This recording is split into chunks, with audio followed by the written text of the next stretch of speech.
বিশ্ব নবীর অপমানে যদি না কাঁদে তোমার মন, মুসলিম নয় মুনাফিক তুমি নবীজির দুশমন। নবীর প্রেমে জীবন দেবে কে আছো নওজোয়ান, তাকবীর তুলে সিংহ শাবক হও তুমি আগুয়ান। তোমার বুকে ঈমানের বল জবানে আল কোরআন, ভয়ে কাঁপে কাপুর উৎসব আর নরাধম শয়তান।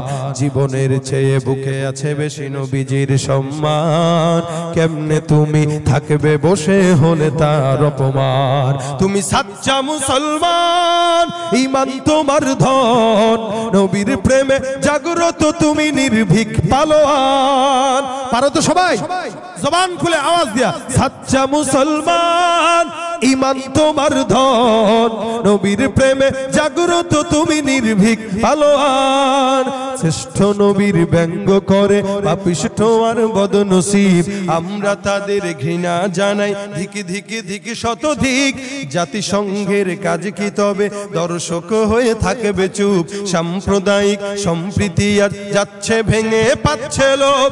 আজকে যারা কুলাঙ্গারের পক্ষপাতী করছো সব, তোমরা কেহ ছাড় পাবে না, শক্ত ধরা পড়বে ঠিক। বয়কট হবে, ধিক্কৃত হবে বিশ্ব জুড়ে, নিন্দা কুরাবে জাগলে মুসলমান, জাগলে মুসলমান। তুমি সাচ্চা মুসলমান, ঈমান তোমার ধন, নবীর প্রেমে জাগ্রত তুমি নির্ভীক পালোয়ান। তুমি সাচ্চা মুসলমান, ঈমান তোমার ধন, নবীর প্রেমে জাগ্রত তুমি নির্ভীক পালোয়ান। নিষ্ঠ উদার দয়ার আধার রহমাতুল লিল আলামিন, তার অপমান করছে যারা দুষ্ট ইতর অশালীন। তার পরশের ছোঁয়া পেল ইউরোপ থেকে সুদূর চীন, তার শানে কেউ বললে কথা মানবে না তা এই জমিন। কেউ কখনো কোথাও যদি সাহস দেখায় ফের এমন, মুসলিম জাতিসংঘ গড়ে জবাব দিবে বীর মুমিন। ঘেরাও করো ওদের গদি, ভুলের ক্ষমা না চায় যদি, জোরে হাকো আজান, জোরে হাকো আজান। তুমি সাচ্চা মুসলমান, ঈমান তোমার ধন, নবীর প্রেমে জাগ্রত তুমি নির্ভীক পালোয়ান। তুমি সাচ্চা মুসলমান, ঈমান তোমার ধন, নবীর প্রেমে জাগ্রত তুমি নির্ভীক পালোয়ান। আবু বকর সিদ্দিক রাদিয়াল্লাহু তাআলা আনহু একদিন জবানের জিহ্বাটা বের করে টেনে একবার ডানে নেয় একবার বামে নেয়। কেউ প্রশ্ন করলো কি ব্যাপার, জিহ্বাটাকে জবান থেকে বের করে একবার ডানে একবার বামে একবার সামনে, কেন জিহ্বাটাকে আপনি এরকম নাড়াচাড়া দেন, কেন জিহ্বাটাকে আঘাত দেন? আল্লাহর নবীর সাহাবী আবু বকর সিদ্দিক রাদিয়াল্লাহু তাআলা আনহু বলেন, এই আমি আমার জিন্দেগিতে যত মানুষকে বিপদের মধ্যে পড়তে দেখলাম, এদের অধিকাংশ মানুষরাই তাদের জবানের কারণে বিপদে পড়ে। কারণ জবানের কথা এমন একটা দামি কথা, নবী করিম সাল্লাল্লাহু আলাইহি ওয়াসাল্লাম বলেন, আল কালিমাতুত তাইয়্যিবাতু সাদাকাতুন। জমিনে কোন বান্দা কোন মানুষকে 1 লক্ষ টাকা অনুদান করার পরে সওয়াব পায়, কোন বান্দা দুনিয়াতে কোন মানুষকে 1 কোটি টাকা দেওয়ার পরে সওয়াব পায়। আল্লাহ নবী সাল্লাল্লাহু আলাইহি ওয়াসাল্লাম বলেন, একটা বান্দা টাকাও দেয় নাই, সম্পদও দেয় নাই, দানও করে নাই, কিন্তু একটা ঈমানদারের সঙ্গে হাসি মুখে ভালো একটা কথা বলল, আল্লাহ নবী সাল্লাল্লাহু আলাইহি ওয়াসাল্লাম বলেন, ওই বান্দাটা হাসি মুখে সুন্দর কথা বলার কারণে টাকা না দেওয়ার পরেও আল্লাহ পাক তার আমলনামায় সাদকার সওয়াব দান করে দেয়। আল কালিমাতুত তাইয়্যিবাতু সাদাকাতুন, নবী বলেন উত্তম কথা বলা এটা একটা সাদকার সওয়াব। আল্লাহর নবী অন্য হাদিসের মধ্যে বলেন, বাশশাশাতুল ওয়াজহি সাদাকা, কারো সঙ্গে হাসি মুখে কথা বলা এটাও একটা সাদকার সওয়াব। কেউ কথা বলে মানুষকে আঘাত দেয়া, কেউ কথা বলে মানুষকে কষ্ট দেয়া, কেউ কথা বলে মানুষকে সওয়াব কামায়। এইজন্য আল্লাহ পাক রব্বুল আলামিনের হাবিবের সাহাবী আবু বকর সিদ্দিক ডাক দিয়া বলেন, তোমরা এই জমিনের মধ্যে কোন বান্দাকে যদি দেখো বিপদের মধ্যে পড়েছে, ওই বান্দাটা তার জবানের মাধ্যমে বিপদে পড়ে, ওই বান্দাটা তার কথা বলার মাধ্যমে বিপদে পড়ে। এই কারণে নবী সাহাবা আজমাইনদেরকে ওয়াজ করে বলেন, সাহাবা একরামের দল, তোমরা যদি নিজেরা নিজেদের জাহান্নাম থেকে বাঁচতে চাও, নাজাত পেতে চাও, অবশ্যই জবানের হেফাজত করে নাও। আল্লাহর নবী সাল্লাল্লাহু আলাইহি ওয়াসাল্লাম হাদিসে বলেন, আল মুসলিমু মান সালিমাল মুসলিমুনা মিন লিসানিহি ওয়া ইয়াদি। এমন এমন মুসলমান যারা আছে তারাই খাঁটি মুসলমান, যাদের হাত আর জবান থেকে অন্য মুসলমান ভাই নিরাপদে থাকে। আপনি আপনার জবান দিয়া কাউকে গালি দিবেন না, না এটা হয় না। আপনি আপনার জবান দিয়া গীবতের গুনাহ করেন, এটা হয় না। রাসূল করিম সাল্লাল্লাহু আলাইহি ওয়াসাল্লাম বলেন, সমাজের মধ্যে দুই দল থাকে, এক দল বেশি কথা বলে, আরেক দল চুপ থাকে। তবে কারা নাজাত পায়? নবী বলেন, মান সাকাতা নাজা। যেই ব্যক্তি যত চুপ থাকবে আল্লাহ পাক ওই বান্দাকে ততই নাজাত দান করে দিবে। এ ভাইরা আমার, এই কারণে কথা তো বলবো অবশ্যই। কথাটা এমন একটা সম্পদ, এটা যতক্ষণ বান্দার জবানের ভিতরে থাকে, যতক্ষণ বান্দার দিমাগের ভিতরে থাকে, যতক্ষণ বান্দার ভিতরে লুকায়িত থাকে, এই কথাটা তখন স্বর্ণের মতো দামি হয়ে যায়। বান্দার জবানের কথাটা যখন জবান দিয়া বের হয়ে যায়, তখন হালত হয় দুইটা। এক নাম্বার হয়তো এখান থেকে দুর্গন্ধ ছড়ায়, দুই নাম্বার এখান থেকে হয়তো সুগন্ধি ছড়ায়। কিন্তু অধিকাংশ মানুষের কথা দিয়া দুর্গন্ধ ছাড়া সুগন্ধ বের হয় না। আমাদের সমাজে ইমানদার অনেক আছে যারা নিজেরা নিজেদেরকে মুমিন দাবি করে, মসজিদের কাতারে বসে নামাজ আদায় করে। কাতারের মধ্যে নামাজ পড়ার আগ মুহূর্তে সুন্নত যখন শেষ হয়ে যায়, দুই চারজন মিলে কথা বলা শুরু করে। প্রথমে ভালো একটা কথা বলা শুরু করে, তারপরে গীবতের মধ্যে চলে যায়। দুইজন বন্ধু, তিনজন বন্ধু একসঙ্গে যখন বসে, এই মুসলমান এখানে বসার পরে কথা শুরু হয় ভালো দিয়া, তারপরে গীবতের মধ্যে ঢুকে যায়। ইব্রাহিম ইবনে আদহাম রাহমাতুল্লাহি আলাইহি একবার এক মজলিসের মধ্যে বসলেন। এখানে বসার পর উনার আশেপাশে কয়েকজন বসার পর একজন অনুপস্থিত। এই লোকের ব্যাপারে উনি প্রশ্ন করলেন, ওই লোকটা কোথায়? আরেকজন ডাক দিয়া বলে, উনি তো এখনো আসেন নাই। ওদিক দিয়া তৃতীয় জন ডাক দিয়া বলে, আরে এটা কেমনে আসবে? এটার মতো অলস তো আমি আমার জিন্দেগিতে দেখি নাই। এমন অলসের অলস প্রত্যেকটা মজলিসের মধ্যে দেরি করে আসে। ইব্রাহিম ইবনে আদহাম রাহমাতুল্লাহি আলাইহি সাথে সাথে দাঁড়ায় যায়, ডাক দিয়া বলেন, যেই মজলিসে আমি বসার পরে আমার কারণে এই মজলিসের মধ্যে গীবত শুরু হয়ে যায়, ওই মজলিসে বসার চাইতেও না বসাটাই আমি পছন্দ করি। সাথে সাথে উঠে গেলেন। কেন? এতটুকুন মন্তব্য যে একটা লোকের ব্যাপারে বলতেছে, আরে এটা তো অলস, এটা সব সময় দেরি করে। আরে আপনার কাছে মনে হবে এটা তো ভালো কথাই বলছে, সে অলস দেখেই তো বলছে। রাসূল সাল্লাল্লাহু আলাইহি ওয়াসাল্লামের কাছে প্রশ্ন করা হয়, আতাদরুনা মাল গীবা? নবী করিম সাল্লাল্লাহু আলাইহি ওয়াসাল্লাম ডাক দিয়া বলেন, তোমরা কি জানো গীবতটা কি? সাহাবা আজমাইন ডাক দিয়া বলেন, আল্লাহু আ'লাম ওয়া রাসূলুহু। আল্লাহ আল্লাহর রাসূলটাই ভালো জানে। নবী করিম সাল্লাল্লাহু আলাইহি ওয়াসাল্লাম বলেন, যিকরুকা খাকা বিমা ইয়াকরাহু। গীবত হলো সেটা যেটা তুমি তোমার ওই ভাইয়ের অগোচরে তুমি বলো, যেটা সেই ভাই শোনার পর ওই জিনিসটা অপছন্দ করে। সাহাবা আজমাইন ডাক দিয়া বলেন, ইয়া রাসূলুল্লাহ, এটা যদি ওই বান্দার ভিতরে থাকে, আল্লাহর নবী ডাক দিয়া বলেন, কোন দোষ যদি কোন ইমানদারের ভিতরে থাকে, ওটা নিয়ে তুমি যদি তার অগোচরে কথা বলো, এটাই তো গীবত। আর ওই গুণটা যদি তার মধ্যে না থাকে, ওটা তো গীবত নয়, ওটা হলো অপবাদ। রাসূল সাল্লাল্লাহু আলাইহি ওয়াসাল্লাম এই গীবতকে মারাত্মক কথা বলেছেন। রাসূল বলেন, আমি মেরাজে যখন গেলাম, জাহান্নামের আযাব আমি রাসূলকে দেখানো হয়।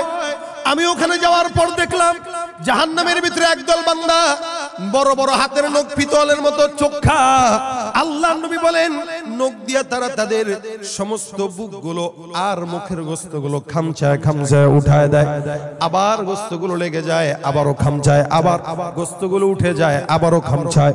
রাসূল সাল্লাল্লাহু আলাইহি ওয়াসাল্লাম প্রশ্ন করলেন, এই বান্দাদেরকে কেন এই শাস্তি প্রদান করা হলো? আল্লাহর নবী ফেরেশতা আল্লাহ পাক রব্বুল আলামিনের ফেরেশতা জিবরাইল ডাক দিয়া বলেন, ইয়া রাসূলুল্লাহ, এরা জমিনে ওই সমস্ত বান্দা যারা তার আপন ভাইয়ের অগোচরে তার গীবত শিকায়াত করত। আল্লাহ পাক রব্বুল আলামিন এই কারণে বলেন, আয়ুহিব্বু আহাদুকুম আইয়াকুলা লাহমা আখিহি মাইতান ফাকারিহতুমু। গীবত করতে যেমন মজা লাগে, কেমন মজা বলে গোশত খেতে যেমন মজা। মানুষ গোশত রান্না করলে এটাই তার সবচাইতে পছন্দের, গীবতটাও বান্দার পছন্দের। এই কারণে কারণ আল্লাহ পাক এটাকে মরা ভাইয়ের গোশতের সঙ্গে তুলনা দিয়েছে। এই জন্য যখন মানুষ গীবত করে তখন তার কাছে মজা লাগে। এই গীবতের ভিতরে আরো একজন তৃতীয় জন যখন আসে, ওইটার ভিতরে আরো মশলা একটু ভিতরে ঢুকায় দিয়ে আরো সুন্দর করে বলে, বাস কোত্থেকে বলতে বলতে বলতে বলতে ওই মজলিসটা তখন যত রহমতের ফেরেশতা আছে সবগুলো উঠে যায়, ওইটা গজবের মজলিস হয়ে যায়। এই কারণে গীবতের মজলিসে বসাও গুনাহ, গীবত করাও গুনাহ। আম্মা জান আয়েশা কেবল একটা মন্তব্য করেছেন আর রাসূলের অন্যতম আরেকজন বিবি হযরত সাফিয়ার ব্যাপারে। তখন রাসূল সাল্লাল্লাহু আলাইহি ওয়াসাল্লামের কাছে আম্মা জান আয়েশা বলতেছেন, হুজুর ওই বিবি তো এমন, মানে একটা যে কোনো একটা বিষয় নিয়ে বলছেন। কেউ কেউ বলেন সাফিয়া একটু বেটে ছিলেন, তো আম্মা জান আয়েশা খালি এটা বলছেন যে উনি তো একটু খাটো, আমি তো একটু সুন্দর। তো এই কথা বুঝাইতে যায় বলছেন তো রাসূল সাল্লাল্লাহু আলাইহি ওয়াসাল্লাম এই কথা শোনানোর পরে আম্মা জান আয়েশাকে বলতেছেন, আয়েশা তুমি কতটা খারাপ মন্তব্য করেছো তুমি জানো? বলে কেন? এটা তো তার ভিতরে আছেই, আমি তো ভুল কিছু বলি নাই। নবী করিম সাল্লাল্লাহু আলাইহি ওয়াসাল্লাম বলেন, তোমার এই কথাটা যদি সমুদ্রের পানির সাথে গোলানো হয়ে যেত, সমুদ্রের পানি দুর্গন্ধ হয়ে যেত, তোমার এই কথার দুর্গন্ধ যেত না। কেন? তুমি তোমার আরেক বোনের অগোচরে তুমি তার একটা দোষ বর্ণনা করেছো। আর আমরা সমাজে কিতাবী নাম দিয়ে একজন আরেকজনকে ডাক দেয়, বিশেষ করে মাদ্রাসার ছাত্র ভাইরা অনেক সময় দুষ্টামি করে আরেকজনের ডাক দেয় অমুক নামে তমুক নামে, এই নাম বানায় বানায় বসে বসে বানায়, পড়তে বসে আর বসে বসে নাম বানায়। আল্লাহ পাক রব্বুল আলামিন কোরআনে বলেন, ইয়া আইয়ুহাল্লাযীনা আমানু লা ইয়াসখার কওমুম মিন কওমিন আসা আন ইয়াকুনু খায়রাম মিনহুম ওয়ালা নিসাউম মিন নিসাইন আসা আন ইয়াকুননা খায়রাম মিনহুম। সমাজের মধ্যে একদল থাকে যারা অপর দলকে শিকায়াত করে, গীবত করে, ছোট মনে করে। এখানে কিছু দল আছে যারা নিজেরা এই দলকে আরেক দলকে খারাপ বলে, আমি অমুক দল সে অমুক, ওই দলের সব বান্দা খারাপ। আবার রাজনৈতিক মঞ্চে এসেও একদল নেতা আরেক দলের নেতার বিরুদ্ধে কথা বলে, আবার মঞ্চের মধ্যে বসে একদল আলেম আরেক দল আলেমের বিরুদ্ধে কথা বলে। আল্লাহ পাক ডাক দিয়া বলেন, তোমরা কি জানো যেই দলের বিরুদ্ধে তোমরা কথা বলো ওই দলটা আল্লাহর দরবারে তোমার চাইতেও পছন্দের হতে পারে। ইয়া আইয়ুহাল্লাযীনা আমানু লা ইয়াসখার কওমুম মিন কওম, খবরদার তোমরা একদল আরেক দলকে ছোট করে দেখবা না, তোমরা একদল আরেক দলকে উপহাস করে কথা বলবা না। কেন? এমনও তো হতে পারে যেই দলের উপহাস তোমরা করছো আল্লাহর দরবারে ওই দলের দাম আল্লাহর কাছে বেশি। কারণ আল্লাহ পাক রব্বুল আলামিনের হাবিব ডাক দিয়া বলেন, ইন্নাল্লাহা লা ইয়ানজুরু ইলা সুওয়ারিকুম ওয়া আমওয়ালিকুম ওয়ালাকিন ইয়ানজুরু ইলা কুলুবিকুম ওয়া আমালিকুম। আল্লাহ পাক রব্বুল আলামিন বান্দার চেহারার দিকে দেখেন না, আল্লাহ পাক বান্দার অন্তরের দিকে দেখেন আর আমলের দিকে দেখেন। তো বান্দার চেহারা দেখে, বান্দার উপরের কার্যক্রম দেখে আপনি যদি তাকে গোমরা ফতোয়া দিয়ে দেন তাহলে এটার ভিতরে এটা হয় না। এইজন্য আল্লাহ পাক রব্বুল আলামিন এই সাথে সাথে কথাও বলে দিয়েছেন, ইয়া আইয়ুহাল্লাযীনা আমানু ইন জাআকুম ফাসিকুম বিনাবাইন ফাতাবায়ানু, খবরদার কেউ কোনো কথা বললেই ওইটা শুনবেন না, যাচাই বাছাই করবেন। আমাদের সমাজে গীবত কেমনে প্রচার হয়, সমাজের দোষ কিভাবে প্রচার হয়? একজন এসে আপনাকে বলল একটা কথা, আপনি সুন্দর করে ওটা শুনলেন, শোনার পর আরেকজনকে বললেন কি ভাই আমি নিজের চোখে দেখছি। কি দেখছেন? অমুক ব্যক্তিটা এটা করছে। কোথায় দেখছেন? বলে ফেসবুক শরীফে দেখছি।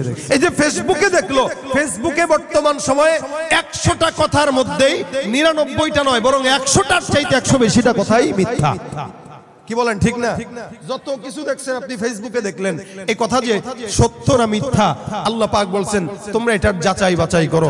যাচাই ছাড়া কেউ যদি কথা বলে, শোনার মাধ্যমেই বলে, নবী করিম সাল্লাল্লাহু আলাইহি ওয়াসাল্লাম কি বলছেন? কাফা বিল মারই কাযিবান আন ইউহাদ্দিসা বিকুল্লি মা সামিআ, মিথ্যাবাদী হওয়ার জন্য এতটুকু যথেষ্ট যে বান্দা যেটা শুনবে ওটাই বলবে। এখন আমাদের দেশে গীবত কিভাবে হয়? ভাই শুনেন, বললে তো গীবত হয়, এরপরেও বলি, আর বলেন না ভাই অমুকে এই করছে, বাস শুরু হয়ে গেল। মজলিস মানে গীবত, মজলিস মানে গীবত, বাস আরেকজনকে খাটো করে কথা বলা, আরেকজনকে ছোট করে কথা বলা।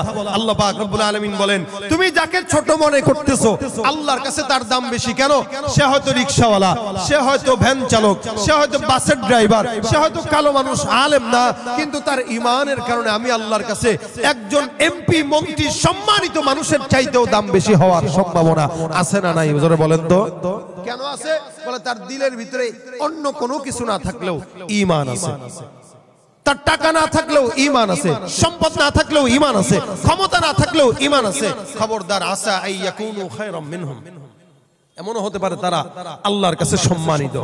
মহিলাদেরকে আল্লাহ পাক বলেছেন ওয়ালা নিসাউম মিন নিসাইন আসা আইয়াকুননা খায়রাম মিনহুম, কোন মেয়ে যেন কোন মেয়ের গীবত না করে, ছোট না করে, কোন মেয়ে যেন কোন মহিলাদেরকে ছোট চোখে না দেখে। কেন?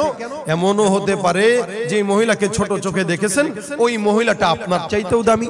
কারণ আমাদের সমাজে মহিলাদের অহংকার কোথায়? বলে মহিলারা অহংকার করে আমার বাবা অমুক, আমার স্বামী অমুক, এটা নিয়ে মহিলাদের গর্ব শুরু হয়, পাও মাটিতে পড়ে না। যতটুকু অহংকার তার স্বামীর নাই তার চাইতে বেশি অহংকার তার বিবির। এজন্য আল্লাহ পাক রব্বুল আলামিন বলেন মহিলারাও যেন কোনো মহিলার গীবত শিকায়াত না করে। কেন? এমনও হতে পারে যার শিকায়াত করলো, যাকে ছোট মনে করলো, যাকে উপহাস করলো, আল্লাহর দরবারে তার সম্মান বেশি হতে পারে কি পারে না? এই কারণে ভাই আল্লাহ পাক এর পরে কি বলতেছেন? কেউ যেন কাউকে অন্য কোনো নামে না ডাকো। ওয়ালা তালমিজু আনফুসাকুম ওয়ালা তানাবাজু বিল আলকাব, খবরদার ভিন্ন কোন নামে ডাকবা না।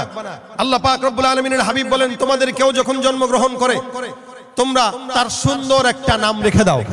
সে যেন ইমানদার যদি হয় সে যেন সুন্দর একটা নাম রেখে দেয়।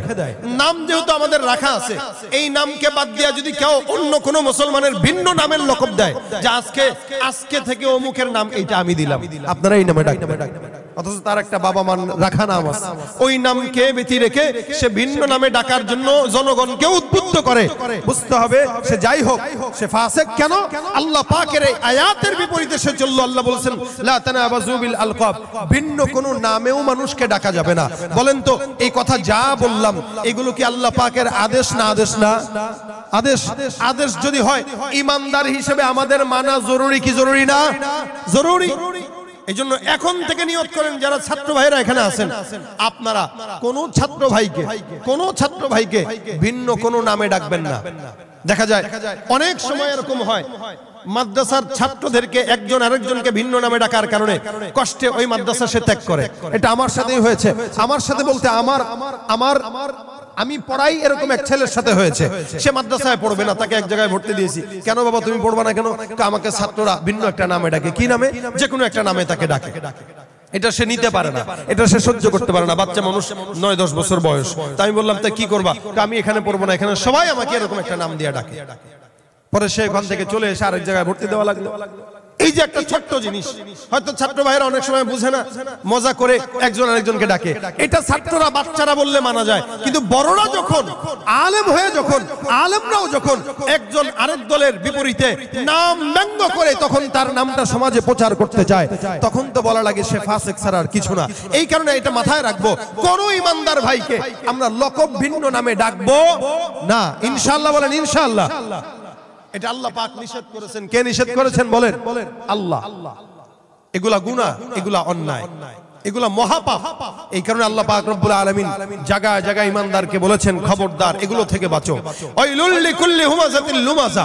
এক এক আয়াতে আল্লাহ পাক এক এক জিনিস বলেছেন, এগুলো সব জবানের সঙ্গে সম্পৃক্ত।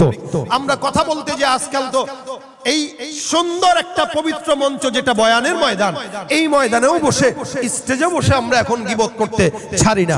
আল্লাহ পাক যেন আলেমদেরকেও গীবত নামক ব্যাধি থেকে হেফাজত করে, বলেন আমিন। রাসূল সাল্লাল্লাহু আলাইহি ওয়াসাল্লাম এটাকে জিনার চাইতেও খারাপ বলেছেন, জিনার চাইতেও খারাপ। একবার সাহাবীদের জামানায় দুইজন মহিলা রমজান মাসে রোজা রাখা অবস্থায় এরা গীবত করতে বসে গেল। তো এক সাহাবী এসে ডাক দিয়ে বললেন, হুজুর দুইজন মহিলা গীবত হঠাৎ করে রমজানে পিপাসার্ত হয়ে পানিতে জমিনে গড়ায় পড়ে গেছে। রাসূল সাল্লাল্লাহু আলাইহি ওয়াসাল্লাম বলেন এদেরকে আমার সামনে নিয়ে আসো। তো রাসূলের সামনে নিলেন। রাসূল ডাক দিয়া বলতেছেন, নিশ্চিত এরা গোশত খেয়েছে।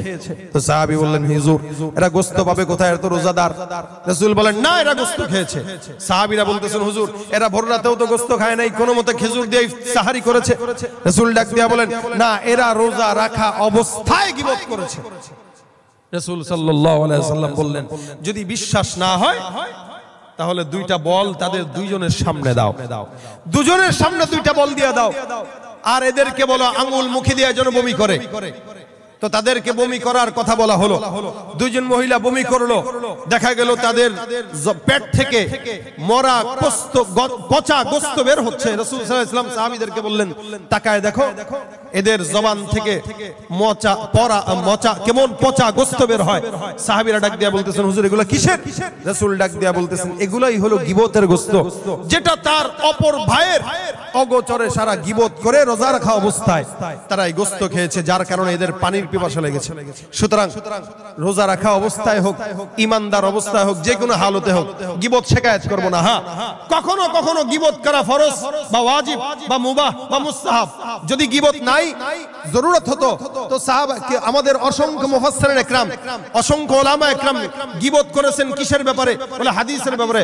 ইলমুল জারা ওয়া তা'দিলে যদি সাহাবা ইকরাম অথবা আমাদের উলামা ইকরাম অথবা মুফাসসিরিন ইকরাম, মুহাদ্দিসিন ইকরাম এই গীবতগুলো না করত, তাহলে আমাদের কাছে জয়ীফ হাদিস আসতো, সহিহ হাদিস আমরা পেতাম না। কিন্তু তারা হাদিস রওয়ায়াতের ক্ষেত্রে জনগণকে সতর্ক করেছেন যে ভাই অমুক লোক ফাসিক, তার থেকে হাদিস গ্রহণ করা যাবে না।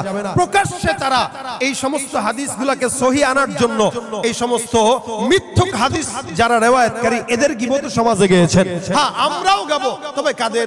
দুই বেলায় গীবত করা জায়েজ আছে। এক নম্বর, যদি আপনি দেখেন কোন মানুষের মাধ্যমে শরআন কোন ক্ষতি হচ্ছে, তাহলে আপনি তার ব্যাপারে গীবত কান। যেমন শরীয়তের এমন কোন হুকুম হাকাম যেটা সে সমাজে প্রচার করতেছে, এটা বিদআত অথবা এটা গোমরাহি, এটা জয়ীফ হাদিস, এটা জাল হাদিস, এগুলো যারা প্রচার করে তার থেকে জনগণকে বাঁচানোর জন্য তার ব্যাপারে সতর্ক করা, এটা তখন আপনার জন্য দ্বীনি দায়িত্ব, ঈমানি করতে। দুই নাম্বার, যখন নাকি কোন ইমানদার কোন মুসলমানের মাধ্যমে সামাজিক কোন ক্ষতি হয়, অর্থাৎ সমাজে সে ইয়াবা, গাঁজা, ফেন্সিডিল আরো যা আছে এই সমস্ত জিনিসের প্রচার ঘটায়, যেটার মাধ্যমে সমাজের যুবকরা ক্ষতিগ্রস্ত হয়, সামাজিক এবং ইসলামিক ক্ষতি কারো মাধ্যমে যদি হয়, তার ব্যাপারে শিকায়াত করা, গীবত করা, সমাজের মানুষকে সতর্ক করা, এটা ঈমানি দায়িত্ব হয়ে যায়। এটা মুবাহ এবং এর মুস্তাহাব, বরং কি এটা জরুরি। কিন্তু এই দুইটা বাদে যদি কেউ শত্রুতা বশত, নিজের অহংকার বশত, দলে দলে কোন্দল বশত কোন দল কোন দলের বিরুদ্ধে, কোন ব্যক্তি কোন ব্যক্তির বিরুদ্ধে গীবত শিকায়াতে মগ্ন হয়, 100% এটার মতো গুনাহের কাজ আর অন্য কোনো কিছু হতে পারে না। এটা আমাদের আমলকে বরবাদ করে। কি বলে? আমল বরবাদ করে। কেউ যদি কারো গীবত করে, যার গীবত করলো ওই বান্দার সব নেকি আল্লাহ পাক রব্বুল আলামিন তার আমলনামায় দিয়ে, গুনাহগুলো তার আমলনামায় দিয়ে দেয়, আর তার সমস্ত নেকিগুলো যার গীবত করলো তার কাছে চলে যায়। এই কারণেই আমি বলি আপনাদের কাছে, যদি গীবত করা লাগে, আপনি থাকেন ঢাকায়, আরেকজন থাকে কক্সবাজারে, অথবা আরেকজন থাকে সিলেটে, ঢাকার মাটিতে বসে সিলেটের মানুষকে গীবত করে তার সমস্ত গুনাহগুলো আপনার কাছে নিয়ে আপনার নেকিগুলো তার কাছে পাঠানো কোনো যৌক্তিকতা নাই। যদি আপনার গীবত করাই লাগে, আপনি আপনার মায়ের গীবত করেন, বাবার গীবত করেন, কেন? আপনার গুনাহগুলো অন্তত আপনার গীবত গাওয়ার কারণে আপনার মা বাবার গুনাহগুলো আপনার কাছে আসবে, আপনার নেকিগুলো আপনার মা বাবার কাছে যাবে।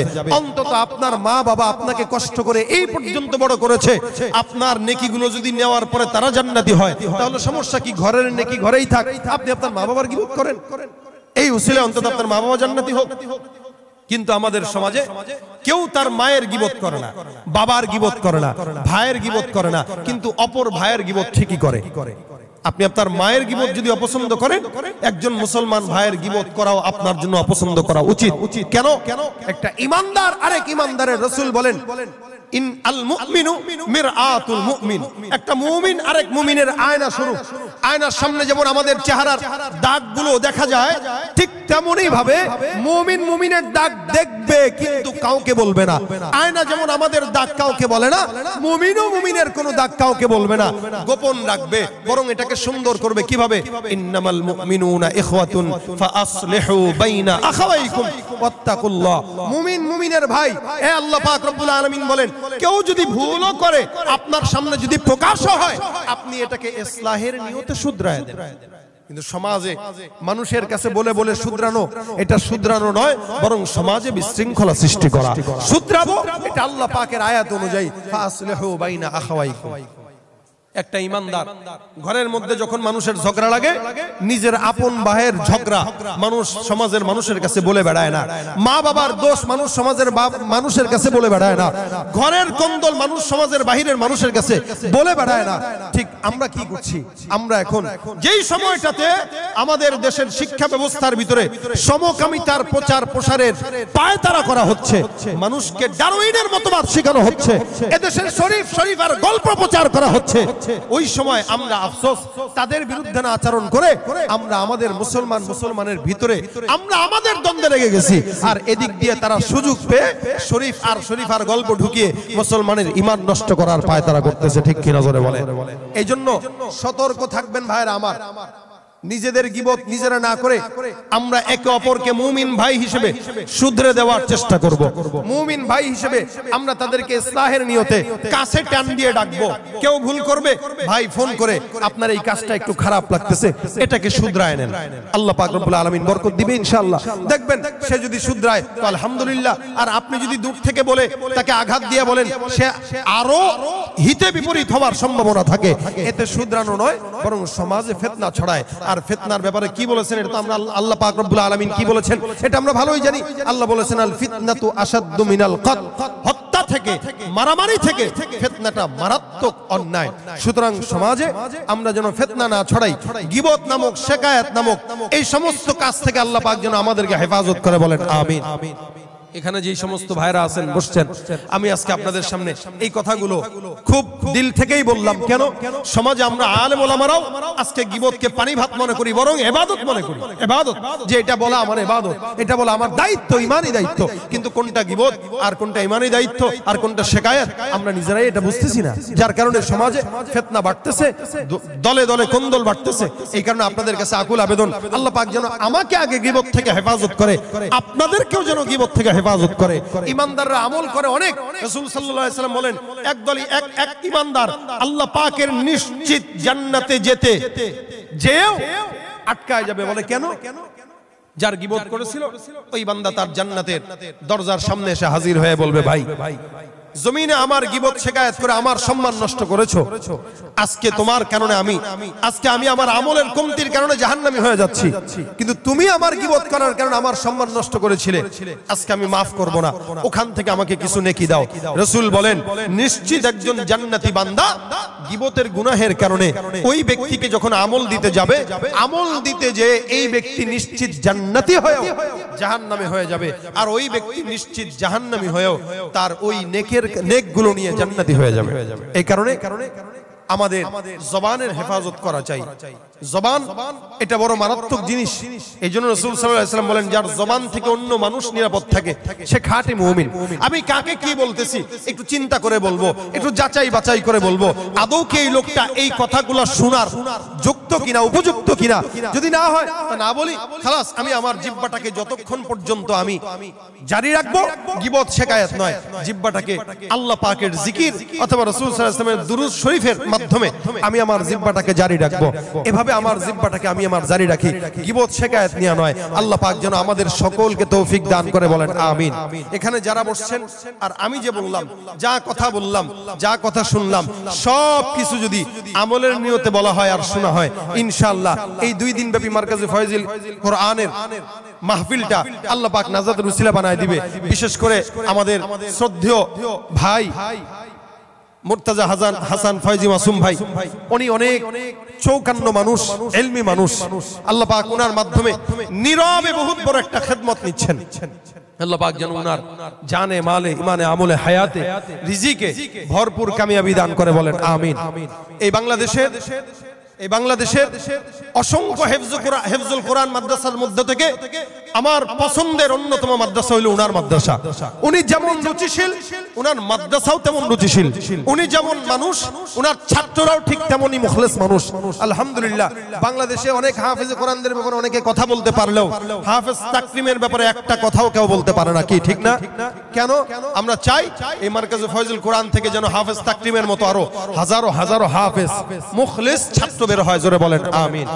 এই যে ভাই 2 দিন ব্যাপী মাহফিলের আয়োজন করেছে, কষ্ট করে মুজাহাদা করে আপনারা দিনের বেলাও কাজ কাম বাদ দিয়ে সবাই যে এখানে আসলেন, এই কথাগুলো শুনলেন। আমি এই জায়গায় বসার যোগ্যও না, এরপরে উনি আমাকে পছন্দ করে ভালোবাসে, যার কারণে উনি আমাকে এই জায়গায় বসাইছেন। আমি বসার যোগ্য ছিলাম না, আমি উদ্বোধনী বয়ান করার যোগ্য ছিলাম না। এরপরেও যে কথাগুলো বললাম, আল্লাহ যেন আমাকে মানার তৌফিক দান করে, আপনাদেরকেও তৌফিক দান করে, সকলে বলেন আমিন। যেহেতু আজকে আমার নামের শেষে উনি আমার কোনো লকব বলেন নাই, শুধুমাত্র আমার নাম ঘোষণা করেছেন, মাদ্রাসার পরিচয় দিয়েছেন, এই কারণে আমি একজন আলেম হিসেবে আপনাদের সামনে বয়ান করেছি। এখন আমার বয়ান শেষ, ছাত্র ভাইরা এখানে বসা, আমি ছাত্রদের জন্য একটা উপহার দিব, একটা গজল হবে ইনশাআল্লাহ। ভাই মাইকটা একটু, গলাটা যথেষ্ট টান। আলহামদুলিল্লাহ, আমরা সবাই মিলে একটা ইসলামী সঙ্গীত গাবো। গাবো, আমার সাথে গাইতে পারবেন আপনারা? মাশাআল্লাহ। আবার কমে গেল ভাই, এই যে মনিটর কমে গেল। কি গাবো বলেন তো, কি গাবো বলেন? আচ্ছা আমি আমার মতো গাই, ঠিক আছে ইনশাআল্লাহ। বিশ্ব নবীর অপমানে যদি না কাঁদে তোমার মন, মুসলিম নয় মুনাফিক তুমি নবীজির দুশমন। নবীর প্রেমে জীবন দেবে কে আছো নওজোয়ান, তাকবীর তুলে সিংহ শাবক হও তুমি আগুয়ান। তোমার বুকে ঈমানের বল, জবানে আল কোরআন, ভয়ে কাঁপে কাপুরুষ সব আর নরাধম শয়তান। জীবনের চেয়ে বুকে আছে বেশি নবীজির সম্মান, কেমনে তুমি থাকবে বসে হলে তার অপমান। তুমি সাচ্চা মুসলমান, ঈমান তোমার ধন, নবীর প্রেমে জাগ্রত তুমি নির্ভীক পালোয়ান। পারো তো সবাই? জবান খুলে আওয়াজ দিয়া, সাচ্চা মুসলমান, ঈমান তোমার ধন, নবীর প্রেমে জাগ্রত তুমি নির্ভীক পালোয়ান। শ্রেষ্ঠ নবীর ব্যঙ্গ করে পাপিষ্ঠ আর বদনসিব, আমরা তাদের ঘৃণা জানাই ধিকি ধিকি ধিকি শতধিক। জাতিসংঘের কাজ কি তবে দর্শক হয়ে থাকবে চুপ, সাম্প্রদায়িক সম্প্রীতি আর যাচ্ছে ভেঙে পাচ্ছে লোক।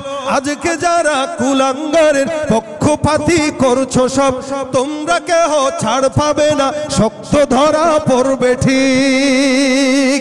বয়কট হবে, ধিক্কৃত হবে বিশ্ব জুড়ে, নিন্দা কুড়াবে জাগলে মুসলমান, জাগলে মুসলমান। তুমি সাচ্চা মুসলমান, ঈমান তোমার ধন, নবীর প্রেমে জাগ্রত তুমি নির্ভীক পালোয়ান। তুমি সাচ্চা মুসলমান, ঈমান তোমার ধন, নবীর প্রেমে জাগ্রত তুমি নির্ভীক পালোয়ান। নিষ্ঠ উদার দয়ার আধার রহমাতুল লিল আলামিন, তার অপমান করছে যারা দুষ্ট ইতর অশালীন। তার পরশের ছোঁয়া পেল ইউরোপ থেকে সুদূর চীন, তার শানে কেউ বললে কথা মানবে না তা এই জমিন। কেউ কখনো কোথাও যদি সাহস দেখায় ফের এমন, মুসলিম জাতিসংঘ গড়ে জবাব দিবে বীর মুমিন। ঘেরাও করো ওদের গদি, ভুলের ক্ষমা না চায় যদি, জোরে হাকো আজান, জোরে হাকো আজান। তুমি সাচ্চা মুসলমান, ঈমান তোমার ধন, নবীর প্রেমে জাগ্রত তুমি নির্ভীক পালোয়ান। তুমি সাচ্চা মুসলমান, ঈমান তোমার ধন, নবীর প্রেমে জাগ্রত তুমি নির্ভীক পালোয়ান। আসসালামু আলাইকুম ওয়া রাহমাতুল্লাহি ওয়া বারাকাতুহু।